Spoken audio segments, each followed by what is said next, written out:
Out Caesar, out Nolus, Emperor of the world.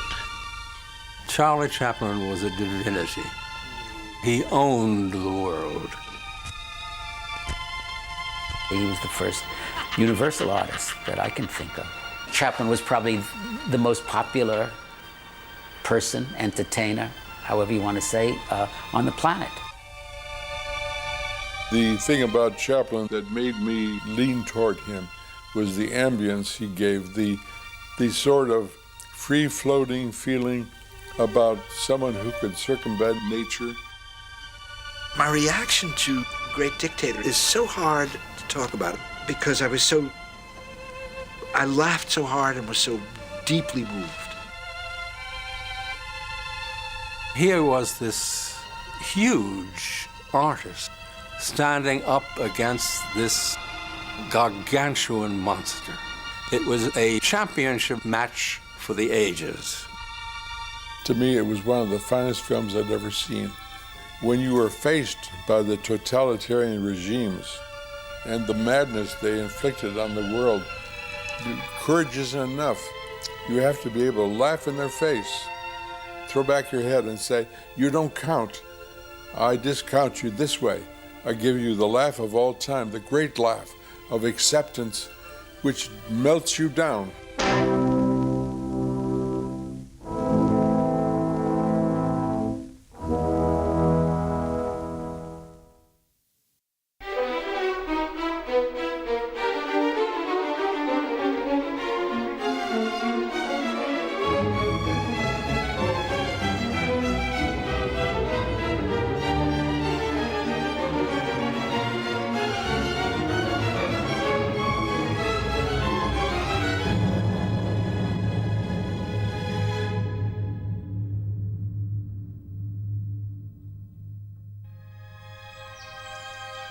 A remarkable new discovery in the Chaplin Villa at Vevey, Switzerland. In the film vault are the famous comedies, The Gold Rush, City Lights, which are known to the entire world. What was not known lay in the cellar for decades. 2 suitcases belonging to Sidney Chaplin, Charlie's brother, full of curious little boxes which turned out to contain amateur film. Chaplin shot his film in black and white, but this footage takes us behind the scenes in color.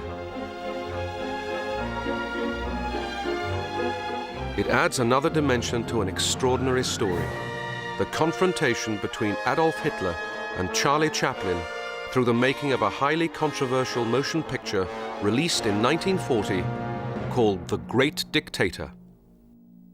Charlie Chaplin, the little tramp, and Adolf Hitler, the leader of Germany, had more in common than just a moustache. They were born in the same week of the same month of the same year.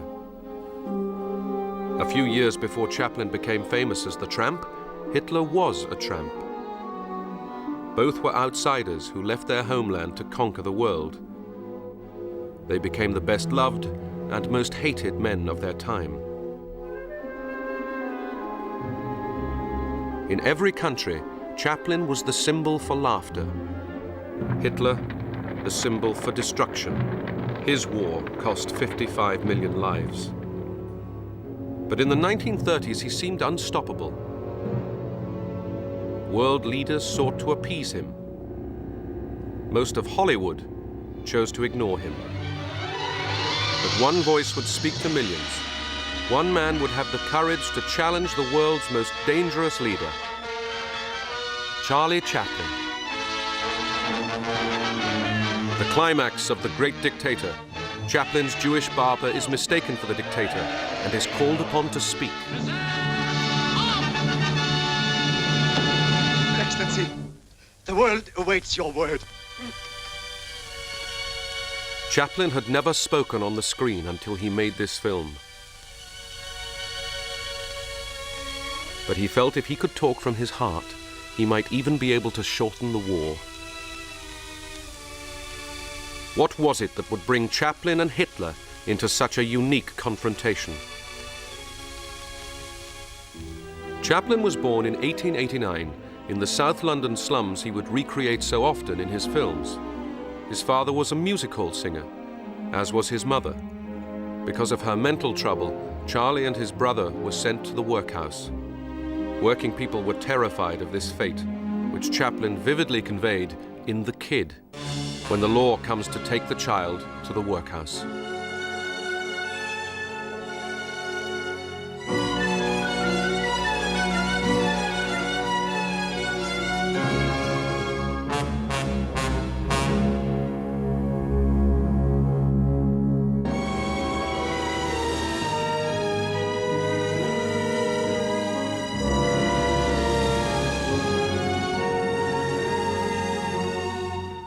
Chaplin escaped into the theatre, became a music hall comedian, and sailed on his first tour to America in 1910.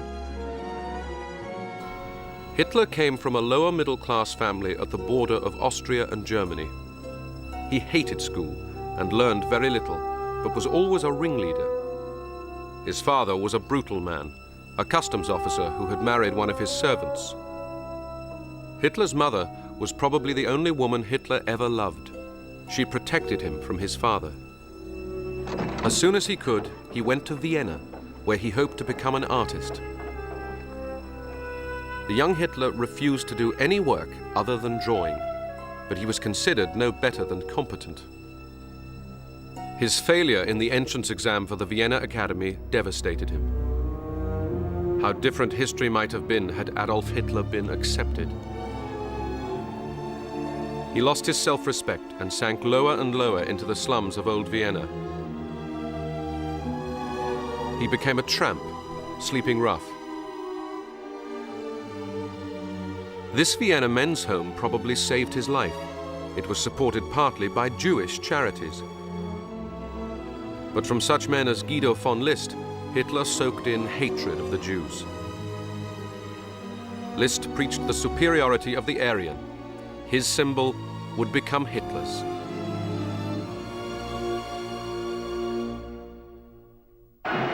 Munich, 1st of August 1914. A cheering crowd celebrates the outbreak of war.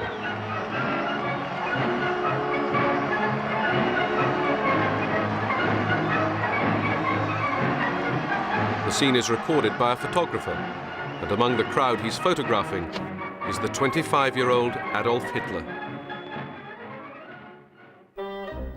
It is not often one sees the birth of a legend. This crowd takes no notice of the tramp on his first appearance in public in 1914. A year later, he would be mobbed wherever he went. 2 years later, he would be the most famous man in the world. February 1916, Chaplin signs with the Mutual Film Corporation for the highest salary of any performer in history, standing behind Sidney Chaplin. Hitler was earning 9 marks a week at the front, but he loved the war. It gave him a sense of purpose. And he was still an artist. He designed this facade for a soldier's cinema. Hitler had avoided the Austrian army because of his passion for Germany. His supreme commander, the Kaiser, is fuming with jealousy over Chaplin's popularity in this wartime cartoon. Charlie captured the Kaiser at the end of Shoulder Arms. The Chaplin films did more than any others to raise morale.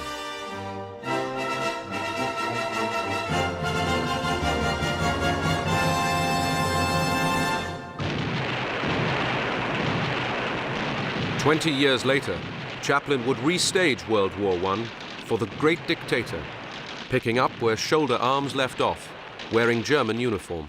Big Bertha, a cannon that could hurl a projectile 100 miles, was this day to make its first appearance on the Western Front, was this day to strike terror into the hearts of the enemy. 75 miles away was her target, the Cathedral of Notre Dame. And clear! Ready! Fire!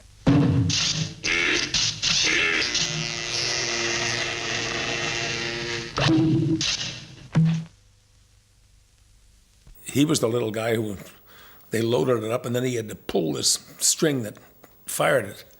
And he had such a funny way of doing it that watching this, I screamed with laughter and it ruined the take. And he was delighted, my father. I thought he'd be furious. God, that cost me a fortune, and he loved it. He became a worldwide figure during the First World War, while the German submarines were sinking convoys of ships. Somehow, his films were circulating around the world. It's as if there were special convoys just to take Chaplin films to Europe. Before stupendous crowds all over the United States, Chaplin took part in Liberty Bond rallies. Many people criticized him for not joining up, but these rallies brought in huge sums for the war effort. He appeared with Mary Pickford and Douglas Fairbanks, with whom he would form United Artists. Here, together with D.W. Griffith, they announced their independence. This gave Chaplin complete artistic freedom. By now, the war was over. A gas attack at the end of 1918 had put Hitler into hospital. While convalescing, he had heard of the defeat of the German army on the Western Front. He felt utterly betrayed. He had no job to go to, so, like so many, he stayed in the army. The revolutions of 1919 and 1920 propelled Hitler into the Nazi Party. 1921, Chaplin returns to London for the first time. The city he knew as a poverty-stricken youth gave him a phenomenal welcome. But for Hitler, in Germany, conditions were appalling. An economic collapse when a loaf of bread cost 1 billion marks created ideal conditions for extremists. Hitler joined his old commander, General Ludendorff, in an attempt to seize power, the Munich Putsch of 1923. It landed him in jail, where he dictated his political ideas into a book. Among the men who inspired him was the Italian fascist dictator Benito Mussolini. Fascism in the 20s was regarded with a certain admiration. Mussolini seemed to be cleaning out the marshes, suppressing the mafia, getting the trains to run on time. Mussolini particularly impressed businessmen. The Wall Street crash of 1929 undermined the world's financial markets. Without it, Hitler could never have reached power. It brought chaos back to Germany and convinced many that democracy did not work. Germany was falling into anarchy. Political street fights happened every day. The communists fought the Nazis. Everyone fought the police. People looked for a strong leader. Hitler knew the value of film, but audiences did not respond to him as a silent actor. I remember seeing a silent newsreel of Hitler and thinking suddenly, this man looks absolutely ridiculous, and just like Chaplin would look if he were playing such a part. Hitler's fortunes were transformed by sound, launched in America 2 years earlier by a film made, ironically, by Jews about Jews. The talking picture increased his audiences and made them take Hitler seriously. Und ich glaube nicht, dass die Gegner, die damals noch gelacht haben, heute auch noch lachen. Er ist eindeutig als Redner an die Macht gekommen. Stück für Stück und immer mehr, und die Begeisterung wurde immer größer. Er hat sich ja immer mehr perfektioniert. Er hat sich ja dann auch sehr bemüht. Er hat ja zum Beispiel auch zwischendurch mal Schauspielunterricht genommen, weil er diese Wirkung verstärken wollte. Chaplin was even more dependent on gesture. He carried on making silent pictures until he made The Great Dictator, when he played Adenoid Hinkle. Enough! Sie wollen Stutz mit Zertelten, sagt. Ah, und die Aryan Maiden. Ah, die Aryan Maiden. Die Delikatessen mit der Schön. Und der Flachsen mit der Stresses. Ah, und der Holstein mit der Moss. Der Moss von der Kinder Katzenjammer. Der Katzenjammer mit der Uten Sekt, der Hicken, Feiten, Hulten, Feiten, Dotten, Huten Sekt. Hey, soldiers for Hinkle! Well, he was a marvelous imitator, and he could do almost any language. just by the sound of it. They had a newsreel theater there on Hollywood Boulevard, only newsreels, which my father adored. Instead of seeing some movie that was lousy, we'd go and see an hour and a half or 2 hours of newsreels. And that's where you'd see most of this. Chaplin considered Hitler one of the greatest actors he had ever seen. Wenn wir selbst dieses deutsche Volk emporführen durch eigene Arbeit, durch eigenen Fleiß, eigene Entschlossenheit, eigenen Trotz, eigene Beharrlichkeit, dann werden wir wieder emporsteigen, genau wie die Väter einst auch Deutschland nicht geschenkt erhielten, sondern selbst schaffen mussten. Der Schuten. Und das trifft das Sauerkraut mit der Schuten. Und der Leberwurst mit der Schuten. Der Flitzensack der mit der Schuten. Der Flötensack der Klärten. Das Strängelichen mit der Hultensack der Fläten. Und der Blätzensack der Elten. Besick! Besick! Der Schuten. Der Schuten. His Excellency has just referred to the Jewish people. Chaplin would also play a Jewish barber, whose girlfriend in the film and his wife in real life was Paulette Goddard, who was half Jewish. How'd you do it? The Nazis were convinced that Chaplin was a Jew. Chaplin never denied it. No. I absolutely thought he was Jewish. First of all, because the way I was brought up, everybody funny was Jewish. On his visit to Berlin in 1931, he was met by rapturous crowds. The Nazis hated seeing a man they thought was a Jew welcomed like this.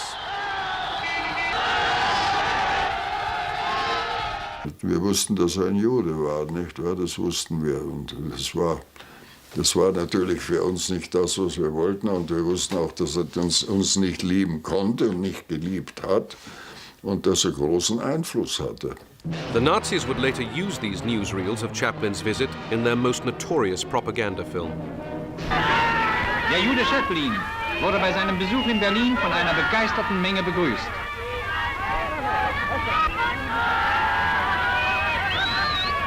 Es lässt sich nicht leugnen, ein Teil des deutschen Volkes applaudierte damals ahnungslos den zugewanderten Juden, den Todfeinden seiner Rasse. The Nazis brought out a book called The Jews Are Looking at You, in which Chaplin was described as a disgusting Jewish acrobat. A friend of Chaplin came across a copy in Berlin. And I thought, well, he ought to have a look at this. And I sent him a copy. Now, in all the years, Charlie often sent me Christmas cards, telegrams, telephone calls. But he only sent me one letter, and it was a short letter thanking for that book. And I always think that it may well have contributed to his resolve to make the great dictator. Mussolini also disapproved of Chaplin and would ban his films. Chaplin visited Venice on his European tour, expecting to meet the dictator. The meeting never happened, but he would be brilliantly parodied a few years later in The Great Dictator. He's coming, quick. Give me a flower. A flower. Remember, at all times you must be above him, before him. Entering or leaving, you must be first.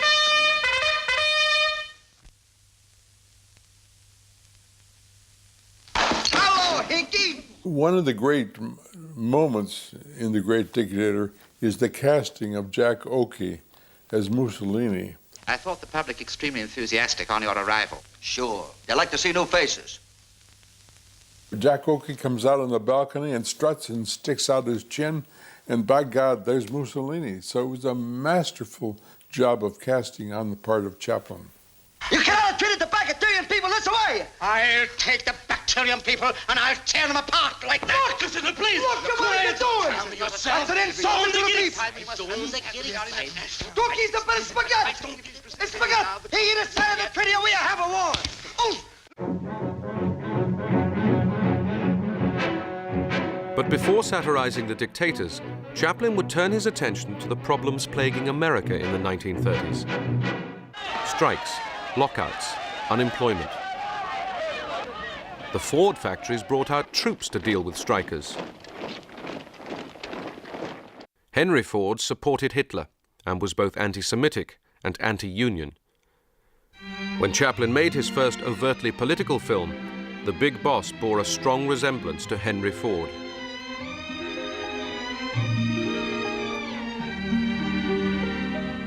Hey! Quit stalling. Get back to work. Go on. Henry Ford had invented the assembly line, which was the trigger for Chaplin's satire.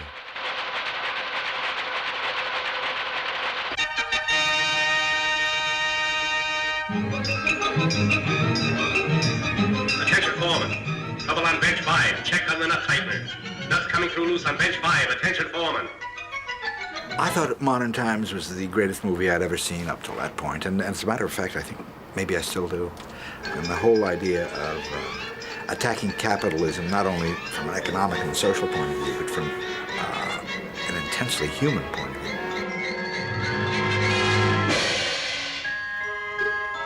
What he was talking about was people becoming a cog, becoming part of machinery, because we're so dependent on it.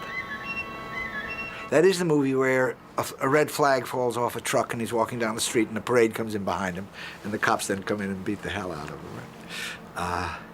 Brilliant, brilliant, brilliant ideas and, God, the execution.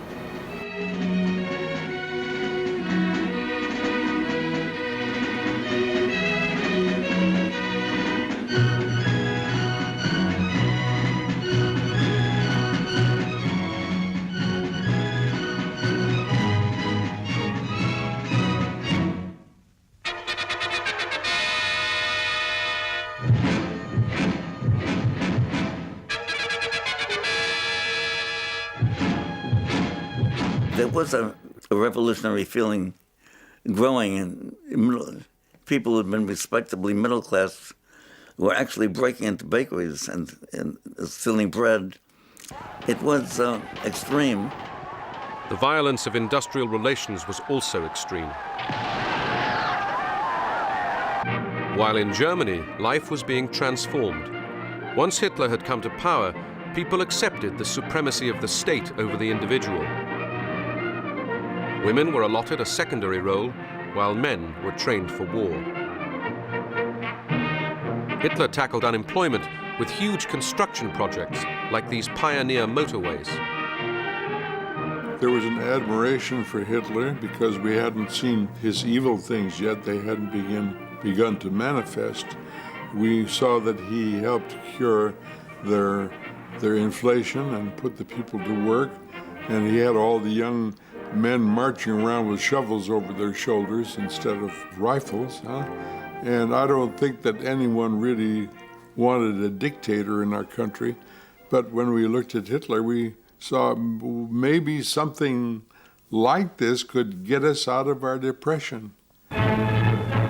These rallies at Nuremberg, Hitler told the world, were for peace and freedom.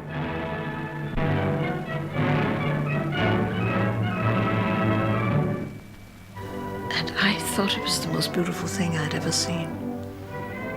Never seen anything as wonderful.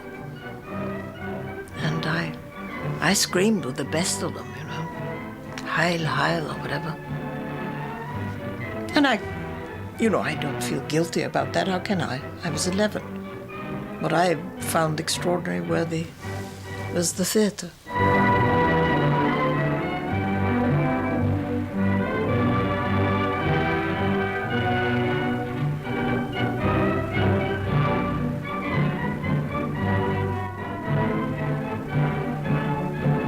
In the mid-30s, political leaders all over the world expressed their admiration for the astonishing achievements of Adolf Hitler.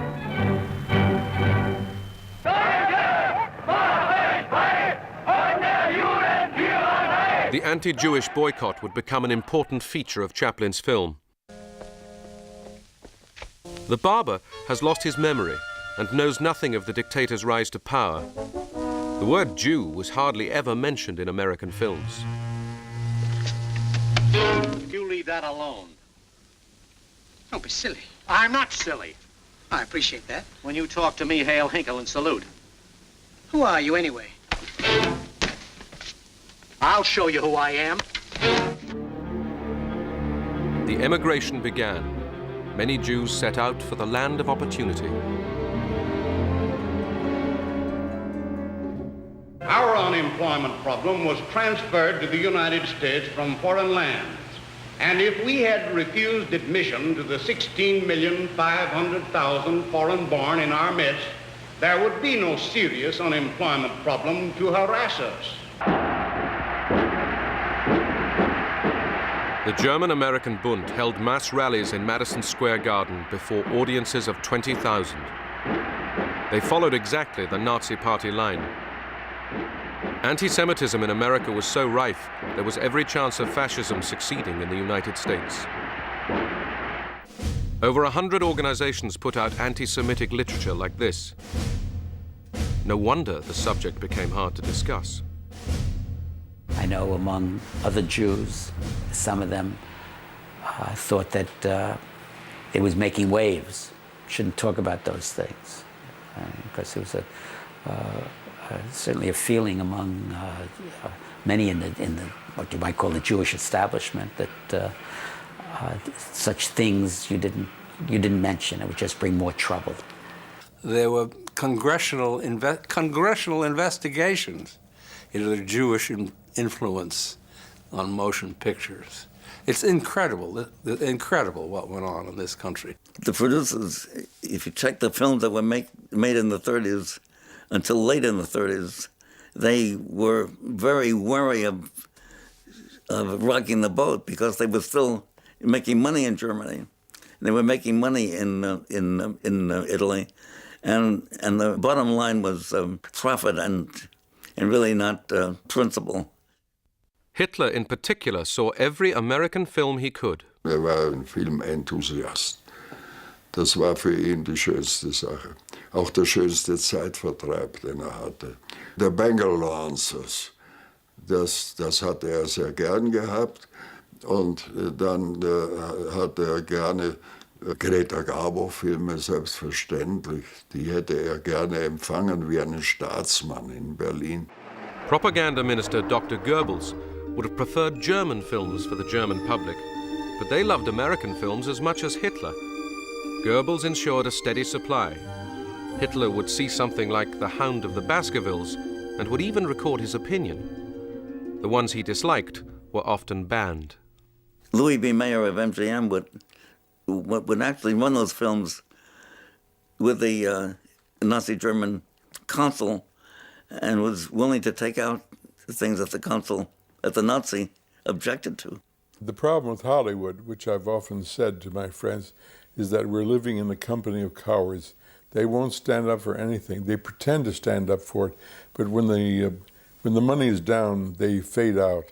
Walter Wanger made a film called Blockade, which was self-evidently about the Spanish Civil War, but it never mentioned Spain or Franco or the Civil War, because it was felt that this would complicate acceptability in many countries.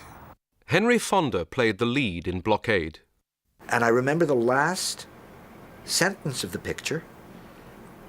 He turned directly to camera and looking out at us with those great Fonda eyes, said, "Where is the conscience of the world?" The Anschluss. Germany unites with Austria, 1938. Hitler last saw Vienna as a poverty-stricken youth.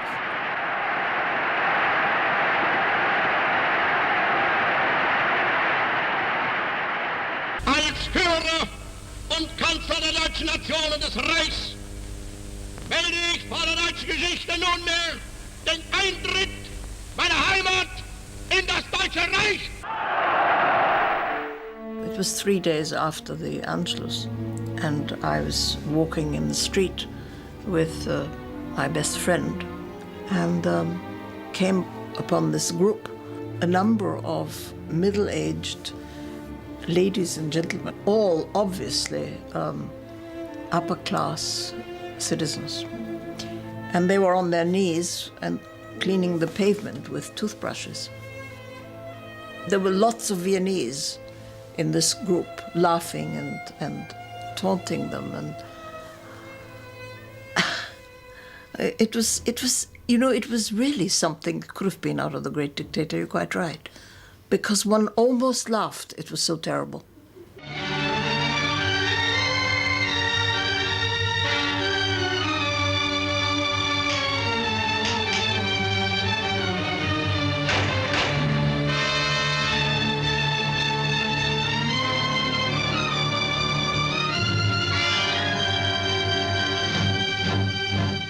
Against a background of aggression and appeasement, Chaplin announced his film in October 1938.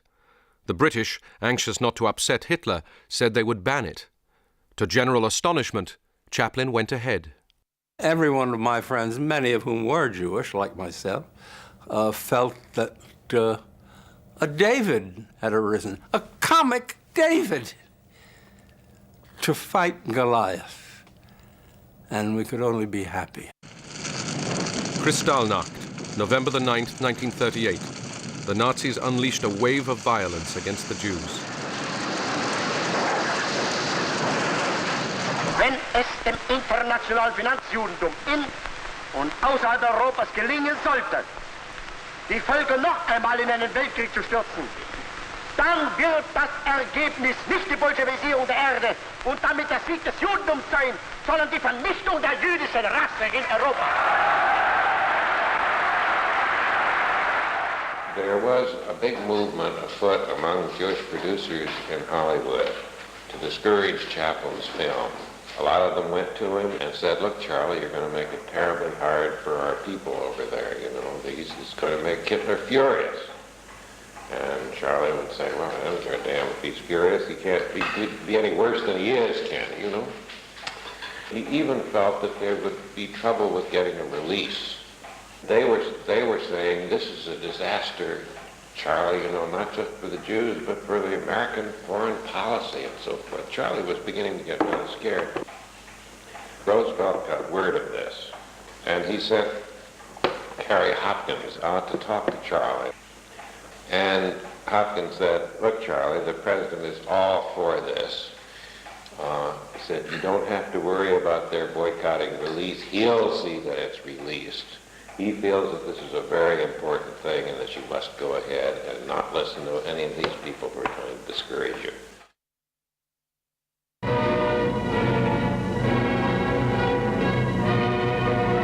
In April 1939, Hitler celebrated his 50th birthday with one of the largest military parades in history.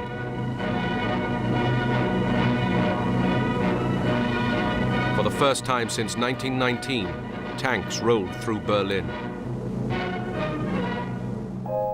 Chaplin celebrated his birthday by working on his script. He said he wanted a Berlin premiere for the Führer's benefit. Chaplin saw the Russians as the only hope to defeat Nazism. But to his horror, in August, the unthinkable happened.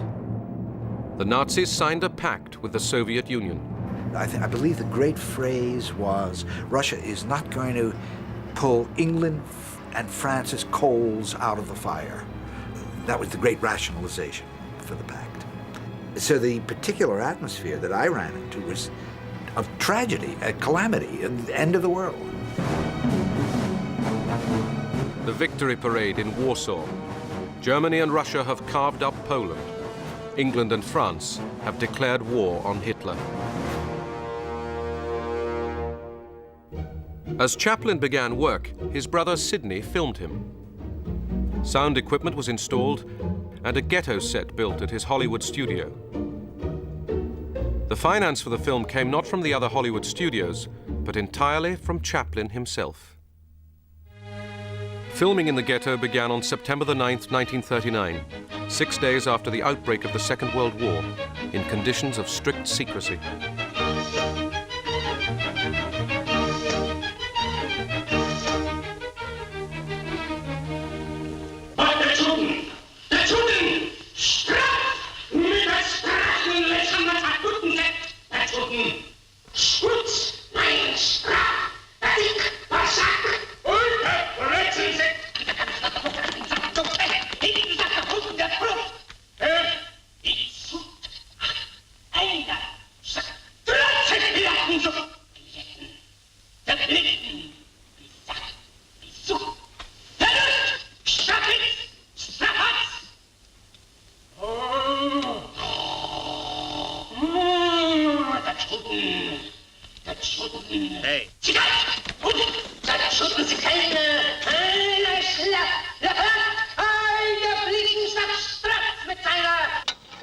Unknown to Chaplin, events for Jews were worse than even he portrayed them.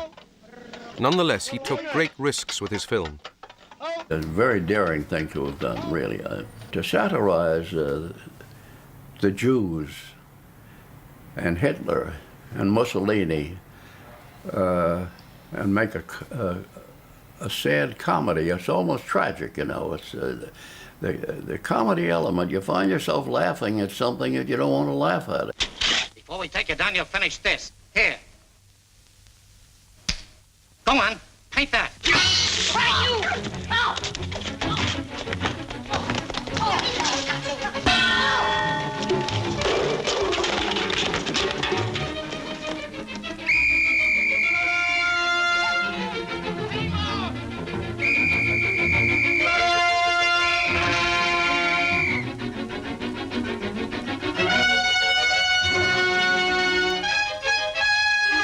Even though this was a comedy, Chaplin forced his audience to face the Nazi brutality.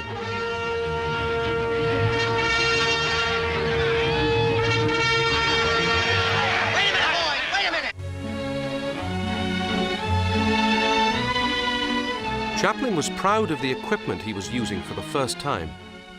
So he called up a dear friend of his, Louis Milestone. He said, "You got to come down here. Something I have to show you. It's incredibly important. You have to get down there." So Milestone came down. My father said, look at this, look at this. And Milestone saw it, and he had a crane, I guess, that lifted the camera and moved it over. He said, what do you think of that? And Milestone said, "Charlie, they've been doing that for years." In his own studio, Chaplin was also a dictator, but usually a benevolent one. He always could divorce the little man, as he called himself, from his everyday living, because he was so entirely different in person than anything that he did on the screen.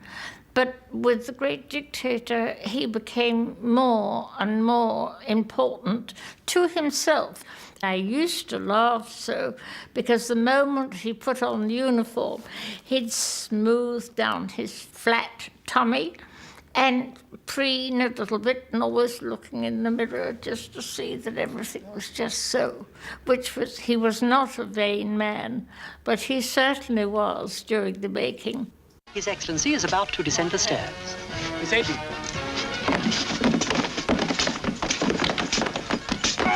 Oh, Your Excellency! Oh, are you hurt? Oh, Strap! Strap! Da fluten Bremen, da cheese cracken! the fluten, the banana! Da fluten! Da Banana! Das kleine Banana! Der Banana stund ein Strepp mit seiner Grund, ein der Banana! The banana! Der dicke Buben ist... That was what was so interesting. Everybody that was in the film, that was in a uniform, that was important with Charlie, they lived their part, and they thought it was simply wonderful. He's going to take Austerlitz. I can't believe it. Wir seien der Strapnitz. You can't believe it. Mit den Strupp, der big Buben. Not Your Excellency. You let him steal a march on us. No, I... Den Buben, you can't believe it. If he didn't like something, he'd do it again and do it again. And then come back to it a week later and do it again. Which he could do because it was his money. But he was a perfectionist, which is marvelous, but very few people get to do that.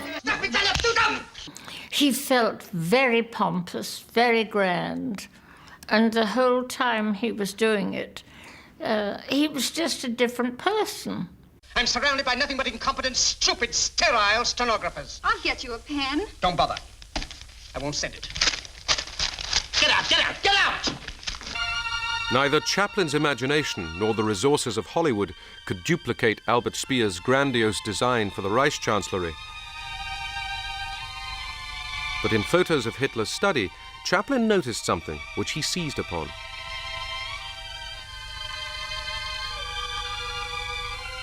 Others claimed it was their idea, but its origins can be found in a home movie taken as early as 1928. Chaplin is fooling for visitors, as he so often did, when he suddenly came up with this strange idea involving the globe and a German helmet.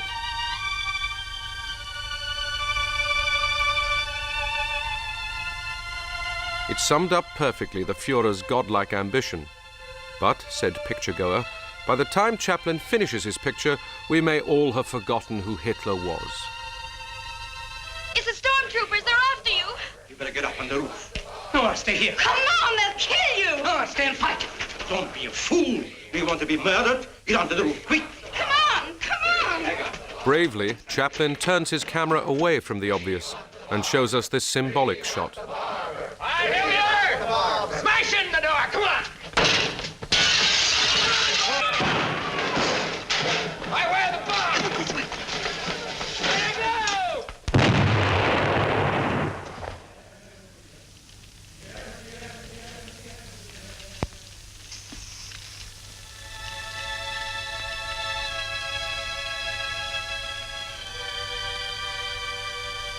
There goes the barber shop. Never mind, we can start again. We can go to Austerlitz, that's still a free country. The main filming was no sooner finished than Hitler launched his blitzkrieg. France fell in a month, Denmark in a matter of hours. Chaplin was so appalled, he considered withholding the film. This newsreel shows Hitler at the moment he heard of the fall of France.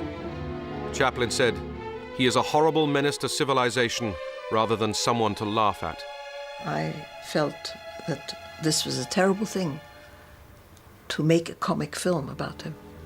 There are two things which are very dangerous to associate humor with people like that and to diminish them. Comedy is the greatest way to attack anything like a totalitarian regime. They can't stand it, and that gives the people a chance to laugh too. You can't go on being grim forever. There are people who came out of Buchenwald, who came out because of their sense of humor. Courage doesn't do it, laughs do. This was to have been part of Chaplin's original ending, which he'd begun work on months before. Soldiers discarding their weapons and uniting in a folk dance. The sequence involved hundreds of actors and technicians. Here, Chaplin tries out the opening of the sequence, his own arrival. He rehearses obsessively the same gesture over and over again, trying to perfect it, while all the time the camera turns. He repeats it with stand-ins so he can observe it from the camera. But he knows the sequence is not working. He vents his frustration on an assistant director, for he knows something more fundamental is wrong.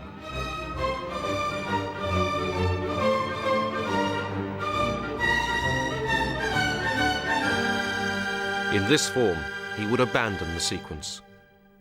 Instead, he realized his ending would have to focus much more on his own speech, which he would deliver not as the dictator, not as the barber, but as himself, Charlie Chaplin.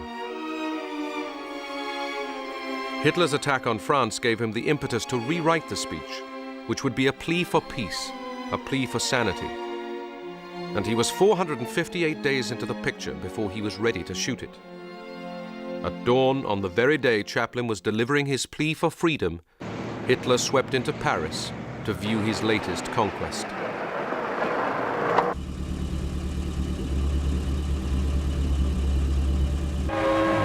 A carpet of flowers greeted the Führer when he returned to Berlin. He was at the zenith of his power, having achieved his victories with incredible speed. Said Chaplin's son, "If only Charlie could move as fast as Adolf Hitler." But Chaplin was still not happy with his film and was reshooting yet again. The ghetto set had been torn down, so he rebuilt it. He would spend months reshooting, re-editing and re-recording before finally, after 559 days of work, the report sheet showed no rushes, no shooting, no recording. He was ready to show his picture to the world. The film opened in 2 Broadway theaters simultaneously, attended by a crowd so full of celebrities, it was commemorated in a special cartoon.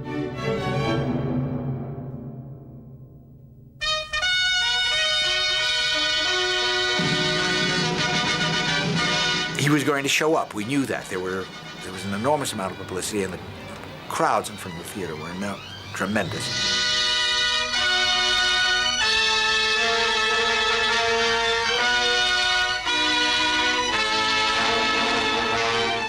Received an absolute ovation.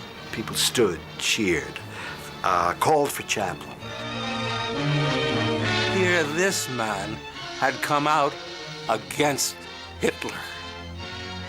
It was as if the greatest angel in the calendar of saints and angels had suddenly taken a stand. It was such a brilliant tour de force that I think it blinded people as to what it was saying or not saying. When you think of a movie that begins with Big Bertha defecating and ending up with that speech to camera and the first time he had spoken, when you think of the span emotionally that movie covers, it's a miracle. You must speak. I can't. You must. It's our only hope. Hope.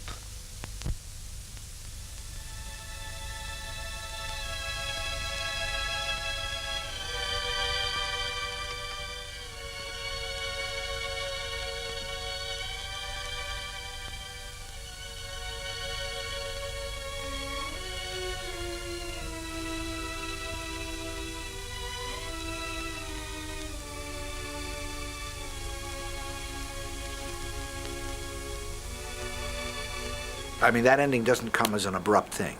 He builds it so carefully, prepares you so carefully for your own feelings to be involved on another level. I'm not saying that laughter isn't a feeling. It's a tremendous feeling. But to get rid of the laughter feeling and slowly let this other emotion well up. I'm sorry, but I don't want to be an emperor. That's not my business. I don't want to rule or conquer anyone. I should like to help everyone if possible. Jew, Gentile, black man, white.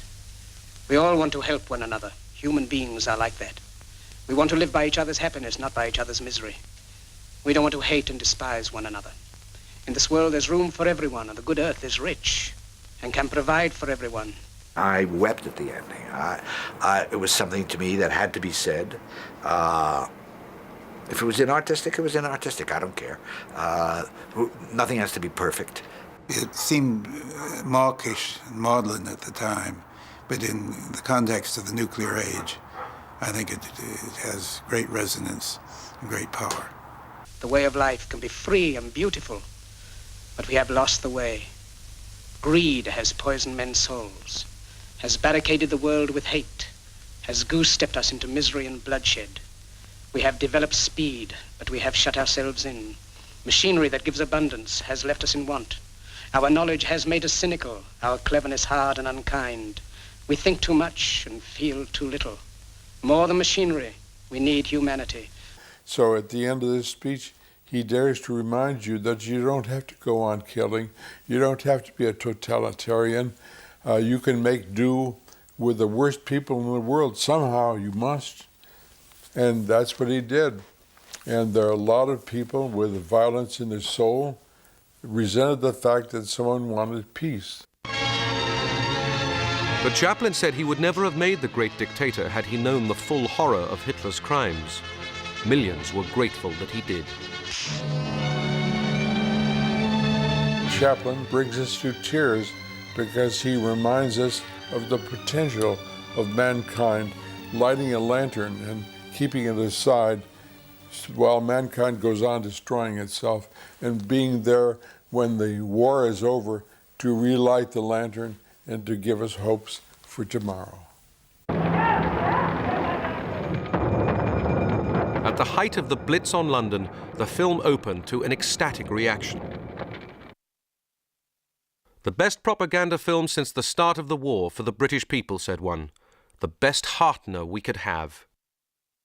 The film was to go on to become Chaplin's biggest moneymaker, yet it was banned across Europe, in parts of South America, and even Ireland. But did Hitler see it? At the end of the war, I was in Berlin. I was in charge of the gathering the photographic evidence for the war crime trial that was being prepared in Nuremberg. But in the course of it, I looked up the file on what films Hitler had ordered to run. And this is the true.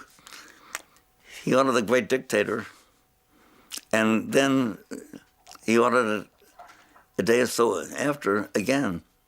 Es ist mir klipp und klar gewesen, dass der sich das vorführen hat lassen und danach gelacht haben wird. Wissen Sie, der Hitler war auch schlau. Und ich kann mir auch sehr gut vorstellen, dass er über diesen Film von Charlie Chaplin, wo der mit dem Mussolini auf zwei Stühlen sitzt beim Friseur und dann hochgekurbelt wird er sicher sehr herzlich gelacht haben. Er war ja kein Kostverächter. Er konnte über solche Sachen lachen. Nicht? Im engeren Kreis wird er das nie öffentlich oder so. The German public did not see the film during the war, but the German army did, once. In occupied Belgrade, as a 17-year-old working in film dispatch, Nikola Radosevich discovered a print. Wir wollten machen kulturelle Sabotage. Ich gehöre zum blauen Band, wie habe Sie gesagt. Wir sind nie mit Waffen gegen die deutschen Soldaten etwas gemacht. Nein, nur etwas mit Spaß. Wir wollten, dass der Hitler hört, was denkt über ihn Charlie Chaplin. Nikola substituted the Chaplin film for the German feature the soldiers were to see. Bei Beginnung von Vorführung Leute haben nicht gleichzeitig bemerkt, was ist denn. Aber nach den 40 Minuten oder 45 Minuten ist einer von SS-Mann hatte mit Gewehr erschissen in weiche Wand. Und alle anderen sind durch Türe schnell rausgegangen, weil wollte nicht mehr dort sein, weil passiert etwas gegen die Hitler. 1945, the last shots of Hitler before his suicide.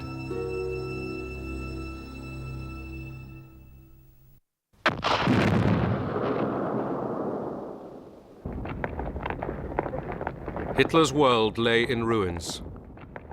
When the Reich Chancellery was captured by the Russians, they found nothing but rubble. But one object remained intact.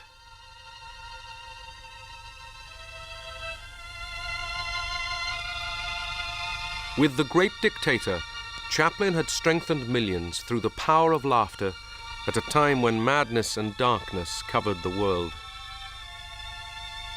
Despite his plea for sanity, the political climate of the McCarthy era forced him into exile. In 1952, he was locked out of the United States. But one country would welcome him back. Now the train draws into Waterloo Station, only a short distance from Chaplin's actual birthplace. And what a great reception greets him and his family from the thousands who have gathered to welcome him home. When he left America a week ago, Charlie was worried in case our affection for him had dimmed. Londoners show him now that he need not have worried. We can never forget him or the laughter he brought into our lives. Throughout the world, he is loved for his genius. Chaplin was not born great, yet in a lifetime crowded with laughter and tears, he has achieved an everlasting greatness.